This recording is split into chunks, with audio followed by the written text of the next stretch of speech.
Acute conjunctivitis के बाद आज बात हो रही है क्रॉनिक कंजक्टिवाइटिस की। क्रॉनिक कंजक्टिवाइटिस मतलब chronic long standing inflammation of the conjunctiva, that is called chronic conjunctivitis. Chronic conjunctivitis classification में हमने दो तरीके का बताया था। पहला सिंपल कंजक्टिवाइटिस, दूसरा फॉलिकुलर कंजक्टिवाइटिस। तो फर्स्ट है क्रॉनिक सिंपल कंजक्टिवाइटिस, इसको सिंपल इन्फेक्टिव कंजक्टिवाइटिस भी बोलते हैं और एलर्जिक ओरिजिन भी हो सकता है। So it is the form of conjunctivitis where there is chronic irritation of eye. इसकी वजह से chronic long standing inflammation conjunctiva में हो सकता है। तो ये जो कंजक्टिवाइटिस है, यदि इसके हम इटियोलॉजिकल फैक्टर देखें तो सबसे इम्पॉर्टेंट चीज़ है कि dusty atmosphere, fuels, chronic rhinitis, chronic scalp problem, chronic nasal problem और nasal irritation and some of the exogenous allergen. कोई भी एलर्जेंट एक्सोजिनस हो सकता है, फ्यूल है, डस्ट है, फ्यूम्स हैं, एक्सेट्रा। क्रॉनिक ब्लिफराइटिस भी हो सकता है एसोसिएटेड इसके साथ।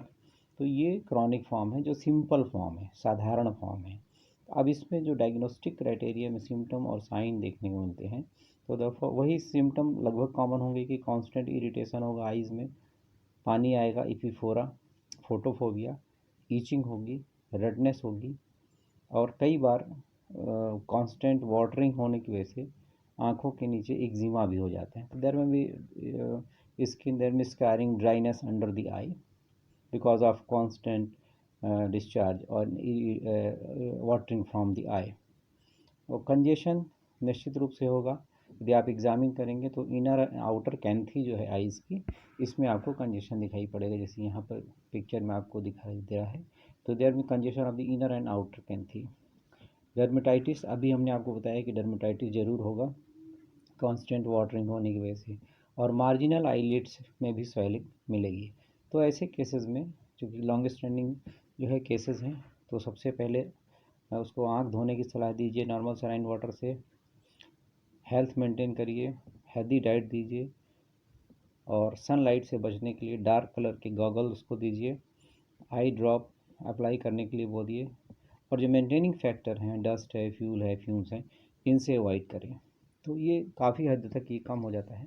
बाकी इसका होम्योपैथिक ट्रीटमेंट जैसे सल्फ़र है, आर्सेनिक है, फास्फोरस है, आर्सायोड है, इस प्रकार की हम दवाओं का इस्तेमाल करते हैं इंटरनली, और एक्सटर्नली यूफ्रेसिया आई ड्रॉप का या सिनरेरिया का तो काफ़ी हद तक प्रॉब्लम ठीक हो जाती है। तो यहाँ मेंटेनिंग फैक्टर्स को अवॉइड करना सबसे इम्पॉर्टेंट है। दूसरा फॉर्म आता है फिर इसका क्रॉनिक फॉलिकुलर।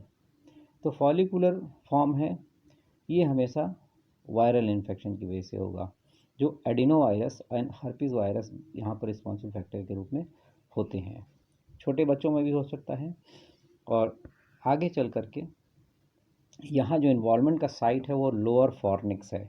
सबसे इम्पॉर्टेंट बात है, यहाँ पर जो साइट आप देख रहे हैं लोअर फॉर्निक्स है, यहाँ पर फॉर्निकल इन्वॉल्वमेंट है। सिम्टम वही होंगे सेम, इरिटेशन होगा आँखों में, लॉन्ग स्टैंडिंग, इपिफोरा होगा मतलब watering constant, photophobia, purulent discharge, swelling, redness of I, blinking of I and सब। और ये आपको फॉलिकल विजिबल होंगे, छोटे छोटे से फॉलिकल क्रॉनिक फॉलिकुलर में दिखाई पड़ेंगे। तो डायग्नोस्टिक क्राइटेरिया में ये इंपॉर्टेंट फीचर है। जो इंपॉर्टेंट चीज़ यहाँ पर मिल रही है कि इन्वॉल्वमेंट का जो साइट है, इफेक्टिव साइट है, वो लोअर फॉर्निक्स है, और साथ में यहाँ पर फॉलिकल का मिलना लॉन्ग स्टैंडिंग केसेस में क्रॉनिक फॉलिकुलर की तरफ इंडिकेशन करता है। तो ऐसे केसेस में सेम मैनेजमेंट है, आई को वॉश करिए नॉर्मल सलाइन वाटर से, यूफ्रेसिया मदर टिंचर से, डाइट अच्छी रखिए, चश्मे पहनने के लिए बोलिए, आँख के ड्रॉप का इस्तेमाल करिए, यूफ्रेसिया या सिनरेरिया, एंड डस्ट को अवॉइड करना है।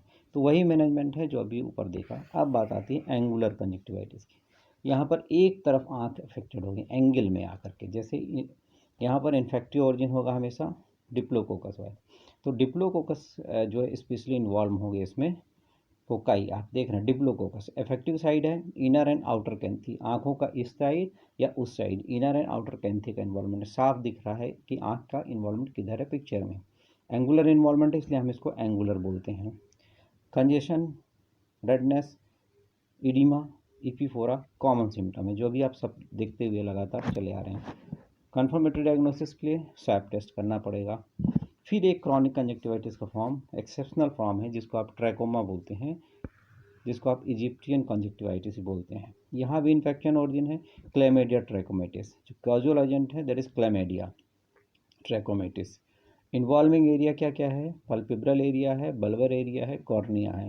यहाँ पे साफ तौर पे लिखा हुआ है पल्पिब्रल कंजक्टिवाइटिस, मतलब पलकों को इन्वॉल्व करेगा, आँख की आई बॉल की कंजक्टाइवा को इन्वॉल्व करेगा, that's why it's called bulbar. Cornea को भी इन्वॉल्व कर सकते हैं। फास्ट स्प्रेडिंग, तेज़ी से फैलता है ना। तो ये जो है तेज़ी से फैलता है और कंटेजियस भी इसको माना जाता है। और लो सोशियोइकोनॉमिक ग्रुप सबसे ज़्यादा इन्वॉल्व होते हैं पुअर हाइजीन की वजह से। लिखा है कंटेजियस स्प्रेड वायर टचिंग। तो सिम्टम साइन क्या आएगा? इंटेंस इरिटेशन, आंखें बहुत ज़्यादा इरिटेट करेंगी, बहुत ज़्यादा गड़ती हैं आँख ट्रैकोमा में। हिंदी में इसको रोहें भी बोलते हैं।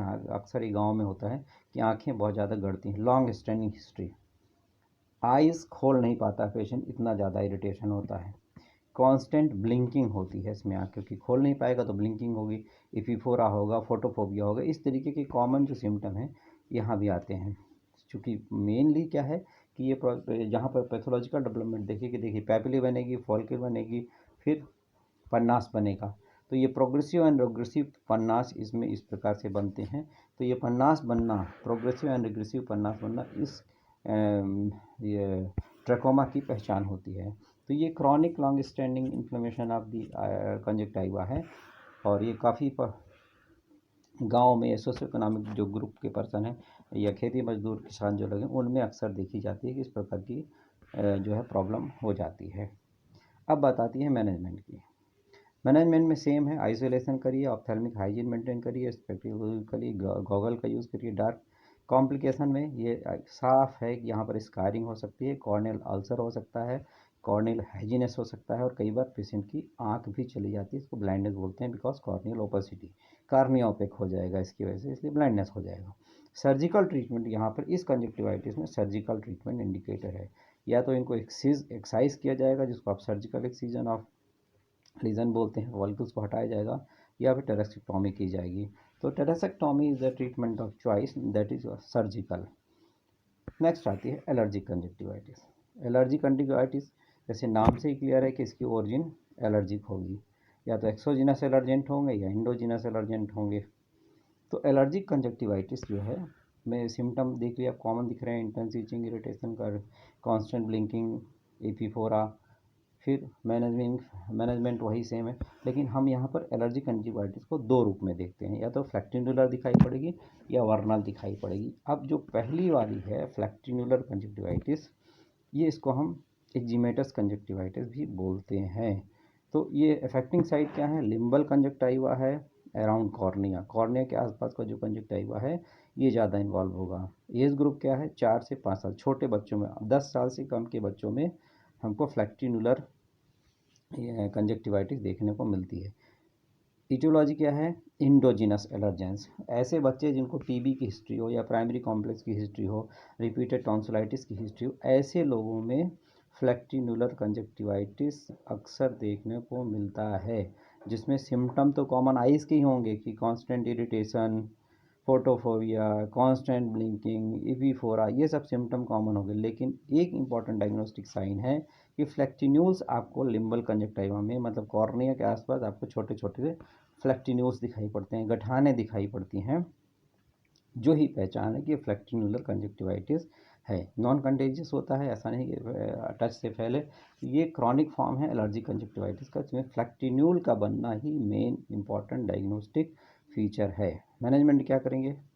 वही health promotion, general healthy diet देंगे, एलर्जेंस देंगे, और एंटी एलर्जिक मेडिसिन देंगे, एंटी ट्यूबरकुलर मेडिसिन देंगे, जिससे ग्रेजुअली ये धीरे धीरे कम हो जाता है। तो दूसरा फॉर्म है वर्नल कंजक्टिवाइटिस, को स्प्रिंग कैटार भी बोलते हैं, क्योंकि स्प्रिंग सीजन में बहुत ज़्यादा देखा जाता है। ये भी फॉर्म ऑफ एलर्जी कंजक्टिवाइटिस है। तो यहाँ पर जो एलर्जी कंजक्टिवाइटिस है ये एक्सोजिनस एलर्जेंट की वजह से होता है, बाहरी एलर्जेंट जो फैक्टर है उनकी वजह से होता है। अफेक्टिंग साइड देख रहे हैं यहाँ पर पल्पिब्रल, मतलब जो पलकों के नीचे का कंजक्टाइवा है वो सबसे ज़्यादा अफेक्टेड होता है, और अपर आईलिड में ज़्यादा अफेक्टेड होता है, लोअर आईलिड में भी होता है। और ओएस ग्रुप क्या है? 4 से 14 साल, इससे ज़्यादा भी हो सकता है। सिम्टम क्या आएगा? सेम है। डिस्चार्ज होगा, स्ट्रिंजी डिस्चार्ज होगा, और साथ में जो कॉमन सिम्टम ऑफ आइज़ हैं वो सभी मिलेंगे यहाँ पर। जो आपने फोटोफोबिया पढ़ा था, वाटरिंग ऑफ डिस्चार्ज, वाटरिंग पढ़ा था, डिस्चार्ज पढ़ा था, यहाँ पर स्ट्रिंजी डिस्चार्ज मिलता है। और जो एक ख़ास बात है कि आँखों के पलकों के ऊपर देखें तो कोबल स्टोन पैटर्न जो है अपीयरेंस नज़र आ रहा है। Star appearance and cobble stone appearance जो है इसकी खास पहचान होती है। तो कोबल स्टोन अपीयरेंस, इसको नोट कर लीजिए, cobble stone appearance is the main diagnostic sign of this type of the conjunctivitis, that is called vernal conjunctivitis। तो कोवल स्टोन पैटर्न आपको आंखों में दिखाई पड़ा है, क्रॉनिक लॉन्ग स्टैंडिंग प्रॉब्लम है। ओरिजिन कैसा है? एलर्जिक है। तो ये बड़े लोगों में भी देखी जाती है, जबकि इसके बाद फ्लैक्टिन्यूलर आपने देखी थी वो छोटे बच्चों में देखी जाती है। तो मैनेजमेंट और ट्रीटमेंट सेम है। जो आपने इस एलर्जी कंजक्टिवाइटिस का देखा कि किस तरीके से हम मैनेज करते हैं और किस तरीके से इसको हम ट्रीट करते हैं। तो कॉमन मैनेजमेंट की आंखों का ध्यान रखना, आंख की धुलाई करना, यूफ्रेसिया आई ड्रॉप डालना, डार्क रंग के चश्मे लगाना, धूप से बचना, एंटी एलर्जिक मेडिसिन लेना, तो मैनेजमेंट सेम है। तो यहाँ पर ये ध्यान रखने वाली बात है। बाकी होम्योपैथिक ट्रीटमेंट का जहाँ तक सवाल है तो अलग अलग कंडीशन में अलग अलग दवाइयाँ दी जाती हैं। तो जो कॉमन होम्योपैथिक मेडिसिन है वो एक्यूट फॉर्म हो या क्रॉनिक फॉर्म हो, फिर हम इसका एक अलग से पीपीटी आपको बताएंगे कि किस तरीके से हम आपको देते हैं। तो यहाँ जो कॉमन होम्योपैथिक मेडिसिन है, देखिए फर्स्ट एपिस मेलिफिका आपको दिखाई पड़ रही है जो सबसे ज़्यादा हम इस्तेमाल करते हैं। Belladonna is very common medicine जो एक्यूट फॉर्म में देते हैं। Cantharis is very good medicine for such type of the conjunctivitis. Euphrasia, ferrum phos, pulsatilla nigricans जो बहुत आपने सबसे ज़्यादा इस्तेमाल हुई।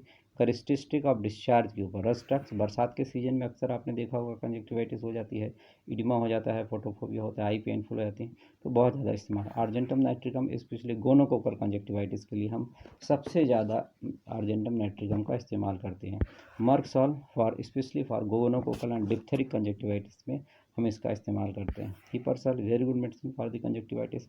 Cannabis sativa specially for gonococcal ophthalmia, तो कैनाबिस सटाइवा का भी हम इस्तेमाल गोनोकोकल ऑप्थेल्मिया के लिए करते हैं। डिप्थेरिक एंड गोनोकोकल के लिए कालीबैक्रोम का भी सबसे ज़्यादा इस्तेमाल होता है। Diphtherinum specially diphtheric conjunctivitis. Alumina is very good medicine for chronic conjunctivitis. तो क्रॉनिक लॉन्ग स्टैंडिंग जो है कंजक्टिवाइटिस है, आप एलोमिना का इस्तेमाल कर सकते हैं। आर्सेनिक एल्बम बहुत बढ़िया दवा है एक्यूट कंजक्टिवाइटिस के केसेस में, जहाँ पर कंटेजियस भी होता है वहाँ पर हम बहुत ज़्यादा इस्तेमाल करते हैं। Sulphur this is the king of antipsoric medicine, और इसका भी सबसे ज़्यादा कंजक्टिवाइटिस में इस्तेमाल होता है।